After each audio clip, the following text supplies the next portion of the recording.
Bonjour, je suis Claire Travers, enseignante en CE2-CM1 et directrice de l'école élémentaire de Salis-du-Salat.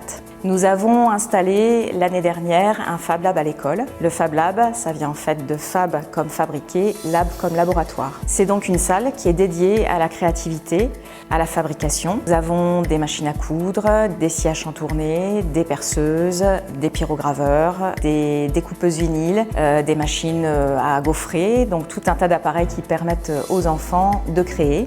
Donc cette aventure a démarré en premier lieu avec les réseaux Canopé qui nous ont prêté l'année dernière une série de machines et nous nous sommes rendus compte que pour les enfants en difficulté, c'était un lieu vraiment propice au développement personnel, à la créativité et à l'échange.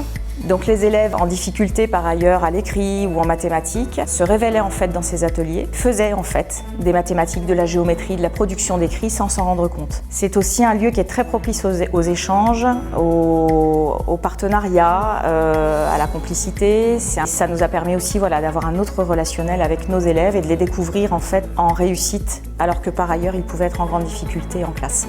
Les réseaux Canopé en fait nous prêtaient le matériel pour une année. On a relancé, on a un petit peu prolongé là, on les a jusqu'au mois de décembre. Mais on a donc présenté un dossier au Trophée de la vie locale pour essayer de rendre ce Fab Lab pérenne. Donc nous avons pu acquérir avec la dotation de 2 600 € bon nombre de machines qui a permis de rendre pérenne ce Fab Lab à l'école. Mais on envisage aussi des projets qui sont directement liés à la vie de la classe. Par exemple, une pochette de chaise qu'on va enfiler sur le dossier et qui permettra d'y insérer les cahiers du jour, la trousse, le matériel de première nécessité. On peut aussi imaginer avec l'imprimante 3D, réaliser des reproductions de jeux existants. Voilà, on peut envisager aussi des outils d'aide comme ce Tetra-Aide qui, posé sur la table de l'enfant, permet en fait d'un simple geste, en retournant l'objet, d'indiquer s'il a besoin d'aide, s'il a besoin d'un autre élève pour avancer dans son travail ou si tout va bien pour lui. Mais ça permet aux enfants en fait de faire des mathématiques ou du français sans en avoir l'air et de donner du sens aux apprentissages, c'est-à-dire que ça devient concret. Au lieu d'avoir une production d'écrit ou une forme géométrique à tracer qui n'a pas de sens,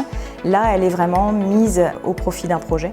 On rentre vraiment dans de l'apprentissage, et pas seulement numérique, mais dans de l'apprentissage mathématique, tout en s'amusant et tout en créant. C'est un domaine vraiment où l'échange est très important, où les enfants en difficulté sont valorisés, et c'est ce qui nous a intéressés dans cette école, puisque cette année on a eu une ouverture du LIS. Ces enfants-là qui par ailleurs peuvent ne pas savoir lire et écrire, peuvent quand même rentrer par ce biais-là dans quelque chose qui va les motiver, qui va leur donner en fait envie d'écrire. Ce qui leur manque souvent, c'est du sens. C'est-à-dire que rentrer dans les apprentissages, dans la mesure où c'est abstrait pour eux, ça n'a pas de sens et ça les empêche d'avancer. C'est un peu un cercle vicieux et avec le Fab Lab, ça devient un cercle vertueux.